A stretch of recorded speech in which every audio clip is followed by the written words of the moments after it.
동정녀 탄생과 축복, 예수님 탄생에 일어난 일들, 6월절, 그리고 공생에 관한 내용입니다. 동정녀 탄생은 성령으로 잉태한 이 동정녀에게 탄생한 예수님의 탄생의 신비입니다. 동정녀 탄생이 왜 중요한가 하면 메시아의 자격 때문에 그렇습니다. 메시아의 자격이 작년에 크리스마스 때 설교했지만 메시아의 자격은 참 인간이면서 참 신이어야 했다라는 거죠. 왜 참 사람이어야 하는가? 죄는 사람이 졌어요. 죄의 대가는 사람이 책임져야 되죠. 그래서 사람이어야 해요. 하나님은 잘못이 없어요. 인간이 범죄를 한 거예요. 인간이 범죄한 인간의 대가는 인간이 치러야 되는 거죠. 그래서 참 인간이 돼야 했어요. 근데 인간 스스로는 죄를 극복할 능력이 없어요. 죄가 없었던 아담과 하와도 죄를 졌죠. 죄는 오염되지 않은 깨끗한 영혼도 물들이는 굉장히 강한 능력이 있습니다. 그래서 그 인간의 모든 죄악과 죄악을 극복하기 위해서는 인간을 넘어선 신의 능력이 필요해요. 그래서 참 신이셔야 했죠.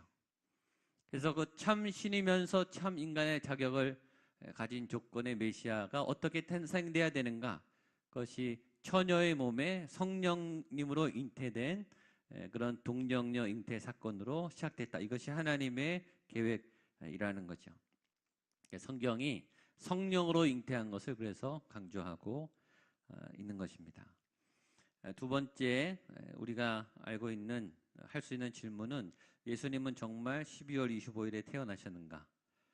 모릅니다. 정확한 날짜는 몰라요. 왜냐하면 아무도 초기에 관심이 없었기 때문입니다. 초대교회는 예수님의 탄생에 관심을 가질 만한 여유가 없었어요. 여러분 사도행전을 가시면 알겠지만 예수님이 돌아가실 때부터 예수님과 제자들에 대한 탄압이 시작됐어요. 예수님이 승천하신 다음에는 더 대대적인 탄압이 시작됐어요. 그때 성령님이 임했고 교회가 탄생했고 교회는 뿔뿔이 흩어지기 시작했어요. 살아남기도 벅찼어요. 그리고 예수님은 곧 오시리라, 내가 곧 오겠다, 금방 오신다 그랬어요. 그러니까 다 기다린 거예요. 예수님 언제 오시는가? 말씀을 붙잡고 복음을 전하면서 땅끝까지 지상사명을 수행하면서 예수님을 기다린 거예요. 그리고 예수님을 만났던 사도들이 죽기 시작하자 기록을 남기기 시작했죠. 그전엔 기록도 안 남겼어요. 예수님 곧 오시니까. 근데 기록을 안 남기고 있다가 제자들이 순교를 당하기 시작하고 예수님을 직접 봤던 분들이 사라지기 시작하고 예수님의 제자들의 제자들도 죽기 시작하고 이제 기록의 필요성이 느껴진 거죠. 그래서 성경을 기록하기 시작했고 예수님의 증언들을 기록하기 시작했습니다. 그렇게 시간이 흐른 거예요. 거기 교재에 있지만 예수님의 탄생, 그러면 예수님이 언제 태어나셨는가라는 여유 있는 생각은 4세기 들어와서 했다는 거예요. 400년이 지나서. 교회가 이제 로마의 기독교 공인을 받고 이제 안정기에 들어서기까지는 대대적인 핍박과 탄압과 쫓겨남과 이 갑바도기아, 이 지하 동굴에서 무덤에서 살았던 그 처참한 초기 기독교의 시간에는 간극이 있었던 거죠. 그러니까 예수님이 언제 태어나셨는지 된 기록과 흔적은 400년이 지났기 때문에 찾기가 어렵게 된 거예요. 그래서 4세기 지나서 동방교회에서 동방박사의 베들레헴 방문 시기를 1월 6일로 측정을 했습니다. 정확한지는 모르겠어요. 그래서 동방교회는 크리스마스가 1월 6일입니다. 지금도 그래요. 서방교회는 로마가 기독교를 공인한 313년에 공인한 다음에 태양축제일 12월 25일 로마의 큰 절기 태양신의 축제일을 기독교로 공인했기 때문에 이제는 예수님의 탄생일로 하자. 그래서 축제가 시작된 거죠. 그 전통이 지금까지 내려오고 있는 것이 정설입니다. 예수님의 탄생에 대해서 성경은 기록하지 않아요. 그것이 몇 날 며칠 했는가 뿐만 아니라 성경은 우리가 알고 있는 굉장히 중요한 어떤 사건들이 도대체 몇 날, 며칠, 몇 시에 일어났는지를 정확하게 기록하고 있지 않아요.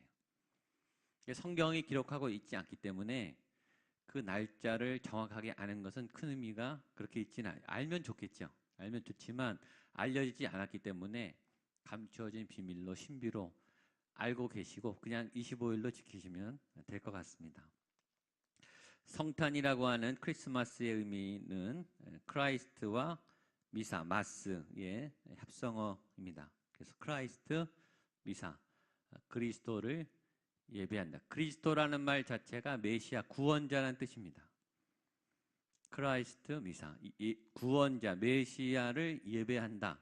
그러니까 크리스마스라고 말하는 자체가 신앙 고백적 언어예요. 크리스마스 그걸 부를 때 예수가 그리스도시고 그분을 나는 예배합니다 이런 뜻입니다. 그러니까 믿지 않는 분들이 모르고 크리스마스 막 말하죠. 굉장히 중요한 신앙 고백적 언어입니다. 또 하나 재미있는 질문은 동방 박사는 몇 명이었을까? 몇 명이죠? 아무도 모릅니다. 성경이 3명이라고 기록하고 있지 않아요. 찾아와 보세요. 3명이라고 나왔는지. 없습니다. 다만 황금과 유향과 모략 이 3가지 예물을 드렸다는 사실의 기초에서 3명이 왔을 것이다 라고 얘기하고 있고, 이 3명은 이 고대 근동의 유명한 왕들이었을 것이다 라고 추측만 하고 전설로 남아 있습니다. 사실은 아니에요. 정확한 기록은 몰라요. 그러니까 동방 박사가 3명이라는 것은 우리 옛날 우리 어린 시절에 이 초등학교 우리 그 성탄 선곡할 때 있는 아름다운 추억인데 역사적 근거는 정확하지 않습니다. 참고하시면 좋겠고요. 그러면 예수님이 성령으로 잉태되었다면 다윗의 자손이 아니지 않는가? 라는 질문을 할 수 있습니다. 근데 그것은 일단 마리아하고 요셉이 정혼했어요. 정혼은 결혼을 했는데 잠은 자지 않은 상태예요. 그 중간 단계가 이스라엘에 있는데 일단 정혼했으면 마리아는 요셉 가문의 여인이 됩니다. 그리고 이스라엘은 이 형사 취수제가 있어요. 예를 들어서 맏형이 부부가 결혼했는데 형이 갑자기 죽으면 동생이 형수랑 잠자리를 해서 아이를 낳습니다. 그러면 이 아이는 장손이 되는 거예요. 왜냐하면 그 남자가 귀하고 전쟁이 많았기 때문에 그 부인의 부인이 잉태해서 자녀를 낳으면 그 가문의 자녀가 될 수 있습니다. 정혼해서 이미 결혼을 했고 그 집 가문의 사람이 되고 또 성령으로 잉태됐기 때문에 그 가문의 자손으로 인정이 되는 거죠. 그러니까 그것을 성경이 기록하고 있다는 것을 알고 계시면 좋겠습니다. 자, 족보. 복음서에는 2가지 족보가 나오는데요. 마태복음의 족보와 누가복음의 족보가 나옵니다. 참고로 창세기 5장에는 또 족보가 나와요. 근데 창세기 5장의 족보는 죽고 이렇게 되어 있습니다. 근데 마태복음의 족보는 낳고 이렇게 되어 있어요. 창세기는 범죄한 이후에 죽음의 역사예요. 계속 누가 죽고. 근데 신약 시대의 마태복음은 새로운 새 생명, 새로운 소망의 시대. 낳고 생명을 낳은 것에 반복이 있습니다. 의미가 있는 것 같아요. 마태복음은 유대인들, 이스라엘, 자기 동족에게 복음을 전하기 위해서 쓴 복음서라고 했습니다. 누가는 달라다고 했죠. 누가는 이방인의 외국인, 헬라어를 할 줄 아는, 지금으로 보면 영어를 능통했던 그런 외국인이 예수님을 경험한 사람이 복음서를 쓴 거라고 했습니다. 그래서 관점의 차이가 다릅니다. 마태복음은 자기 조상의 족보와 다윗의 가문을 굉장히 강조합니다. 우리가 혈통 있는 유대인이고 하나님의 백성이고 우리 조상 중에 우리 조상의 후손이 예수 그리스도다. 그분이 메시아다라는 것을 강조하고요. 누가복음은 족보가 온 인류의 족보가 등장해요. 그리고 이 사람은 글로벌하다 그랬죠. 온 인류를 구원하기 위한 방향으로 이 대상이 유대인이 아니라 온 세계 열방, 모든 나라 민족. 그러니까 우리에게는 누가복음이 더 친근하죠. 누가가 우리를 향해 썼으니까. 다른 나라 사람들, 이방인들, 누구라도 구원받을 수 있는 하나님의 백성으로 대상으로 썼기 때문에 누가복음이 아주 친근합니다. 예수님의 탄생 시에 있었던 일들 거기 몇 가지 기록되어 있죠. 엘리사벳은 이제 세례 요한의 그 부모님이죠. 가브리엘 천사가 나타났습니다. 그다음에 동방박사들이 경배했고 천사들이 경배했고 아무도 예수님의 탄생을 축하해 주지 않으니까 천사들이 경배했죠. 목자들이 체험했고요. 헤롯의 유아 대학살 사건, 잔인한 끔찍한 사건이 있었고 또 시몬과 안나가 성전에서 예수님을 경배했습니다. 예수님은 비천한 자로 마구간에서 태어나셨고 애굽으로 피신하셨고 나사렛에서 갈릴리에서 이름 없이 유년시절을 보내셨습니다. 아주 처참하게 태어나셨고 태어나자마자 끔찍한 일을 당하셨고 또 도망가셨고 그리고 아무도 알려지지 않은 아무도 알아주지 않는 아주 시골 구석진 작은 소도지에서 시작했다. 오늘 아침에도 설교했고 우리 청년 예배 때도 얘기했지만 시작을 멋지게 하면 얼마나 좋겠어요. 결혼식을 잘 멋지게 하고 집 마련하고 아주 멋지게 출발하면 얼마나 좋겠어요. 첫 직장을 좋은 기업에 출근하면 얼마나 좋겠어요. 기왕 사업을 할 때 규모 있게 또 많은 자본을 가지고 안전하게 시작하면 얼마나 좋겠어요. 예수님은 그렇게 시작하지 않았습니다. 예수님은 정말 소박하게 누구도 알아주지 않는 무명의 시절을 겪고 그 작은 소도시 시골 한적한 회당에서 첫 시작을 하셨습니다. 너무 조건을 바라보지 않고 그 자리에서 예수님과 함께 시작하게 되기를 축복합니다. 예수님이 만들어 가시고 빚어 가시고 세워 가시는 그런 동행을 잘 하셨으면 좋겠습니다. 또 하나 중요한 것은 예수님이 6월절 어린 양으로 오셨죠. 그래서 그 인식을 늘 하고 계셨어요. 예언의 성취이기 때문에 6월절 어린 양의 성취가 드디어 예수님의 십자가 사건으로 이루어지기 때문에 12살 때 처음 성전에 올라가신 날이 6월절이었습니다. 그다음에 공생의 기간 동안에 매월 6월절마다 예루살렘에 올라가셨고요. 십자가에 죽으신 날이 6월절이었고 또 그 전날에 했던 만찬이 6월절 만찬이었습니다. 원래 식사가 있었어요. 근데 그것을 예수님이 새로운 성만찬으로 예식을 더 업그레이드 하신 거죠. 예수님은 예식도 창조하셨죠. 성만찬을 창조하시고 또 하나의 예식, 그날 밤에 만드신 게 뭐죠? 세족식도 하셨죠. 그래서 굉장히 의미 있는 일들을 하셨습니다. 십자가에서 뼈가 꺾이지 않고 6월절 어린 양으로서 또 예수 그리스도를 성경이 증언하고 있습니다. 자, 공생해 보겠습니다. 예수님의 사역 세 가지는 교육과 선교와 치유, 티칭, 프리칭, 힐링이라고 했습니다. 한 번 더 복습하죠. 티칭, 프리칭, 힐링. 티칭, 프리칭, 힐링. 옆에 분하고 같이 해보세요. 시작. 세례를 받고 금식을 하고 초기 사역과 후기 사역을 하셨어요. 자, 예수님이 세례 요한에게 받으셨습니다. 세례 받으시는 분들 지난주 새벽기도에 나왔지만 세례는 두 가지임에 세례는 물에 원래 담그는 거예요. 강물이나 이 물가에 들어가서 몸을 완전히 물 안으로 집어넣는 거예요. 첫 번째 의미는 뭐죠? 죽이는 거예요. 물에 너를 죽인다. 죄를 다 죽이고 육적 세상적 삶을 다 죽인다. 죄는 이제 끝났다. 너에게서 너를 묶었던 모든 세상의 정욕과 그 포로의 생활은 끝났다. 죽이는 거예요. 그 다음에 다시 꺼내는 것은 이제 새 생명으로 살아났다. 영생을 얻었다. 요새 로마서 새벽에 큐티하는데 이 해석이 있는 거예요. 예수님과 함께 단번에 죽었기 때문에 죄는 죽으면 끝나는 거예요. 죄의 효력은 죽음까지예요.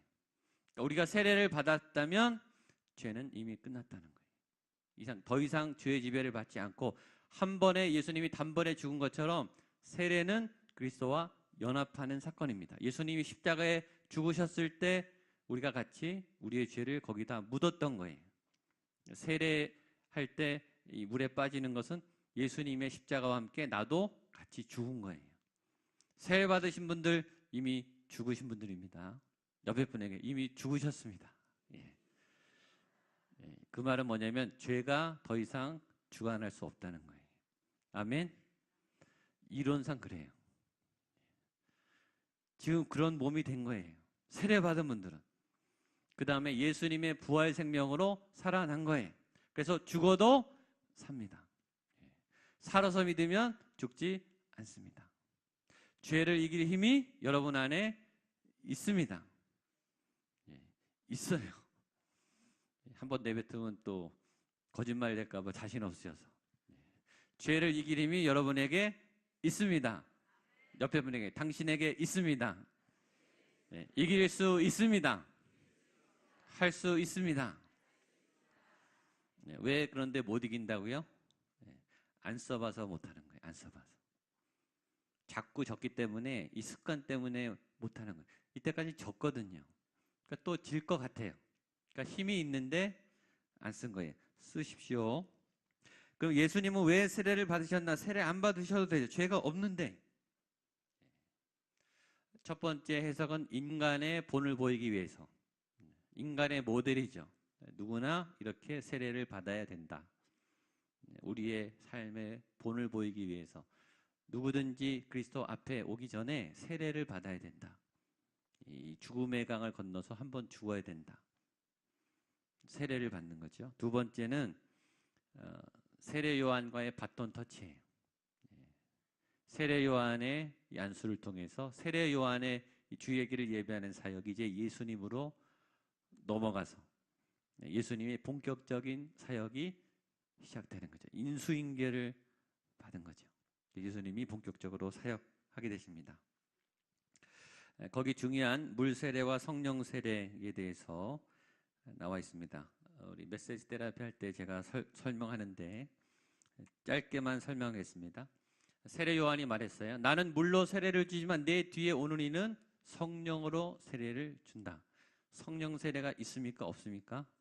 있어요. 이단이 말하는 게 아니에요. 신비주의가 말하는 게 아니라 성령 세례란 말이 성경에 있습니다. 세례 요한이 말했어요. 예수님은 성령으로 세례를 준다. 성령 세례를 말하는 사람은 이상한 사람이 아니에요. 그 말을 하는 사람이 더 이상한 사람이에요. 세례는 두 가지가 있습니다. 물 세례와 성령 세례가 있어요. 꼭 기억하세요. 이거 모르시면 안 돼요. 영적으로 잘 아셔야 돼요. 우리가 알기로 상식적으로 물 세례는 어떤 세례냐면 본인이 일단 세례 신청을 해요. 그렇죠? 세례 신청을 받고 교육을 받아요. 그 다음에 신앙 고백을 해요. 그리고 세례 받을 때 서약을 하고 그 다음에 무릎을 꿇고 성부와 성자와 성령의 이름으로 세례를 베풀고 선포를 합니다. 그러니까 폼이 있어요. 공식적으로 합니다. 반드시 공개적으로 해야 돼요. 증인이 있어야 됩니다. 세례자가 있고 집례자가 있어야 되고 증인이 있어야 돼요. 공적 예식이에요. 내가 그리스도의 사람이 되었습니다. 나는 죽었습니다. 그리고 나는 부활의 몸을 가진 예수 그리스도의 사람입니다. 라고 공적으로 선언하는 예식이 세례 예식입니다. 그리고 세례는 평생에 한 번만 받는 거죠. 그렇죠? 유아 세례 받은 분은 세례 안 받아요. 그래서 세례는 인생에 한 번 죽지 또 죽겠습니까? 그렇죠? 딱 한 번 받는 것이 물 세례입니다. 반면에 성령 세례는 성령 세례라는 말은 굉장히 다양하겠습니다. 성령 세례, 성령의 기름 부으심, 성령 충만 이렇게 다 이 파마다 그다음에 선교 단체마다 용어가 다 달라요. 근데 비슷한 의미들이에요. 성령 세례, 성령 충만, 성령의 기름 부으심. 이것도 학자마다 학파마다 또 구분하는 게 다 달라요. 그걸 다 말할 수는 없지만 일반적으로 그런 개념이 있어요. 성령 세례를 받았다라는 분들의 고백 안에는 성령 세례 받은 분들 체험적이 있어요. 어떤 체험이 있어요. 근데 그 체험은 주관적인 개인적인 신비한 체험이에요. 그 체험은 언제 왔느냐? 자기도 몰라요. 어느 날 찬양하다가 수련회 하다가 집회 가다가 기도원 가다가 큐티 하다가 어느 날 강한 임재가 경험돼요. 내 죄악이 막 타들어가는 아주 뜨거운 경험, 눈물이 쏟아지는 경험, 회개가 일어나는 경험. 어떤 분들은 뭐 자기의 과거의 죄악이 파노라마처럼 막 스쳐 지나가서 불같은 회개가 일어나기도 하고, 어떤 분들은 그냥 잠잠히 은혜를 받기도 해요. 순복음 계통에서는 방언을 성령 세례 사건으로 보는 경향이 있어요. 방언만은 아니에요. 다양한 은사가 많이 있죠. 그러니까 굉장히 내 의지가 아닌 어떤 신비적인 힘에 압도돼서 아주 신비한 또 임의성이 있는 그리고 주관적인 신비적인 형식이 없는 굉장히 다양한 스타일의 체험을 하는 영적 경험을 일반적으로 성령 세례라고 말합니다. 이 둘의 차이는 뭔가? 일단은 물 세례는 성령 세례입니다. 성경에서 말하는 물은 왜 물로 세례를 주는가? 그게 성령의 의미예요. 그 배에서 생수의 강이 흘러나리라. 생수라고 하는 것이 성령이에요. 물이 성령을 상징합니다. 에스겔 47장에 성전 동편에서 물이 흐릅니다. 성전 동편에서 거대한 물줄기가 사해강을 압도해서 닿는 곳마다 생명이 살아나요. 그것은 성령의 생명력을 의미합니다. 그러니까 성경에서 말하는 물의 의미는 성령을 의미하는 거예요. 그러니까 물 세례는 성령 세례예요. 모든 물 세례는 성령의 기름 부으심이 있는 거예요. 그러니까 물 세례 받은 분들은 성령 세례 받았습니까? 안 받았습니까? 받은 거예요. 그냥 이게 맹물을 붓는 게 아니고 성령님이 임재하고 하나님이 임재했다는 그런 세례인 거예요. 근데 범위가 물 세례가 작고 성령 세례 범위가 크다 이렇게 보시면 돼요. 물 세례는 굉장히 작고 이 범위가 작고 성령 세례 범위가 이렇게 넓다 이렇게 보시면 됩니다.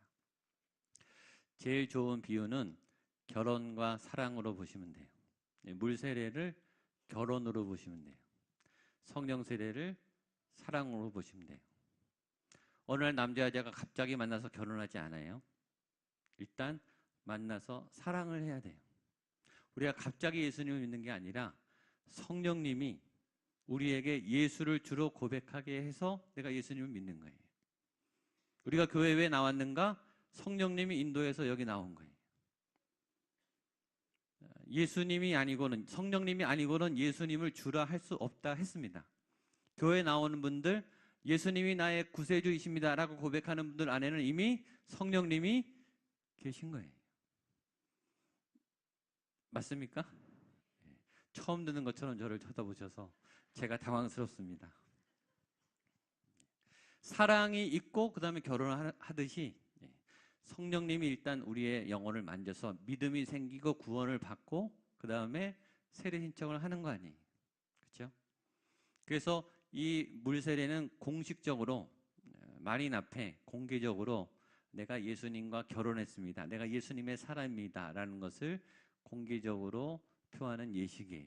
결혼도 마찬가지죠. 둘이 사랑해서 같이 살면 되는데 왜 결혼식을 합니까? 증인들 앞에서 우리가 결혼했음을 공적으로 알리는 것이 결혼식이에요. 그렇죠? 그래서 물세례와 성령 세례를 그렇게 구분하시면 돼요. 한 가지 더 중요한 게 있습니다. 결혼을 했어요. 근데 사랑이 식었어요. 사랑이 배신했어요. 이혼할 수 있죠. 이혼 많이 하죠. 사랑을 안 한 건 아니에요. 사랑을 해서 사랑을 시작했고 결혼을 했어요. 근데 사랑이 변질되고 사랑이 배신되고 사랑이 오염되면 결혼이 깨지죠. 성령이 임해서 믿음이 생겼어요. 예수님을 믿었어요. 세례를 받고 교회에 왔어요. 근데 믿음이 없어졌어요. 예수님을 부인하기 시작했어요. 세상을 사랑해서 세상을 따라갔어요. 이 사랑이 식은 것과 똑같은 거예요. 믿음이 변질될 수 있어요. 그래서 중요한 것은 성령 세례는 매일매일 받으셔야 돼요. 부부가 사랑을 유지하기 위해서 노력해야 하듯이 사랑을 지키고 가정을 지켜야 하듯이 끊임없이 성숙한 사랑으로 달려가야 하듯이 성령 세례는 꾸준히 받으셔야 돼요. 그게 큐티예요. 그게 예배예요. 그러니까 하나님의 기름 부으심, 성령님의 은혜, 내가 믿음을 지키는 어떤 이 성령 세례의 역사는 계속 우리 가운데 펑펑 샘으로 솟아 나야 되는 거죠. 성령님과 동행하는 여러분 되시기를 축복합니다. 그렇게 이해하시면은 다 설명은 할 수 없지만 어느 정도 설명이 된 것 같습니다. 예수님이 금식기도와 시험을 당하셨죠. 오늘 요새 우리가 보는 본문입니다. 누가복음 4장과 창세기 3장. 예수님의 첫 시험과 에덴 동산의 아담과 하와가 받았던 시험이 똑같다고 했습니다. 지난주 설교 본문이었죠. 예수님도 시험 받으시고 사단이 질문으로 공격을 하고 기습적으로 질문했고 의심을 주고 육적 집착, 생존에 집착하게 만들고 인정욕구, 소유욕구, 권력욕구에 집착하게 만들고 능력에 집착하게 만들고 시험이 한 번 왔다고 끝나는 게 아니었다. 시험은 계속 된다. 예수님은 시험을 이기셨다. 예수님이 말씀으로 이기셨다.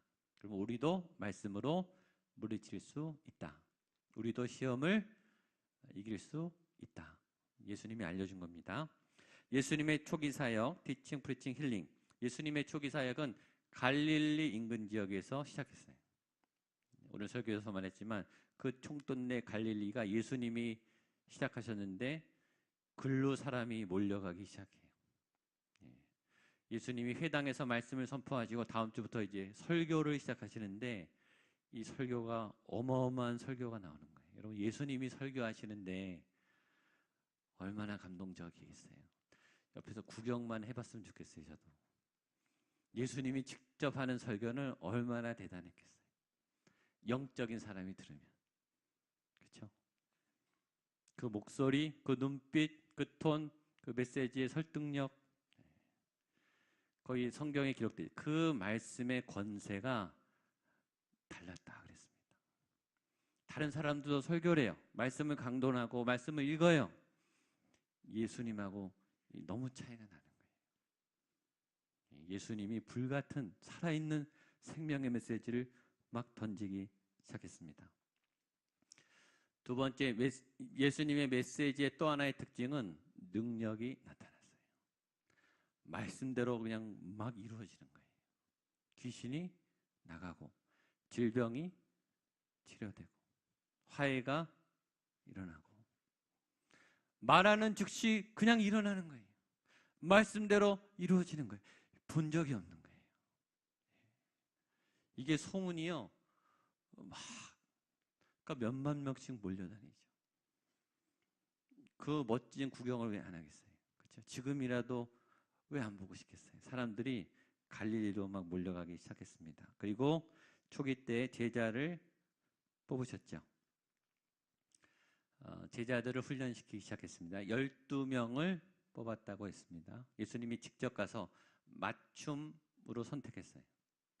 딱 그 상황에 맞는 메시지를 던졌고 그렇게 콜링을 했습니다. 12명을 뽑았습니다. 예수님의 선택받은 12 제자들은 그 즉시, 거기 즉시라는 말이 나와요. 주저하지 않고 자신의 삶의 모든 것들을 내려놓고 예수님을 따랐다고 했습니다. 그리고 예수님의 초기의 메시지의 주제는 하나님의 나라예요. 굉장히 중요한 거예요. 예수님의 설교의 80~90%의 주제는 하나님의 나라, 교회, 하나님이 원래 만드시려고 했던 그 하나님의 아름다운 공동체. 하나님의 나라는 여기 있다 저기 있다가 아니고 너희 마음에 있다. 여기 있고 저기 있는 게 아니라 장소가 아니고 공간이 아니라 너희 마음에 있다. 하나님의 나라는 사람이다. 공동체다. 생명체이다. 유기체이다. 그게 교회이다. 태초부터 마지막 새 예루살렘 성까지 하나님의 교회 성전은 사람이 하나님의 사람 공동체 안에 있는 주님의 교회입니다. 근데 그렇게 예수님이 말씀을 전했을 때 두 가지 반응이 일어났습니다. 첫 번째는 회개와 자복이고요. 또 하나는 분노와 적개심이었습니다. 성경을 이거는 좀 찾아보겠습니다. 성경 있으신 분들 마태복음 21장 14절 15절.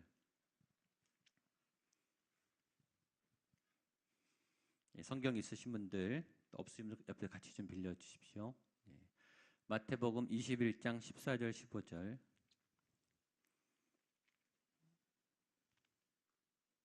찾으신 분들 같이 한번 읽어보겠습니다.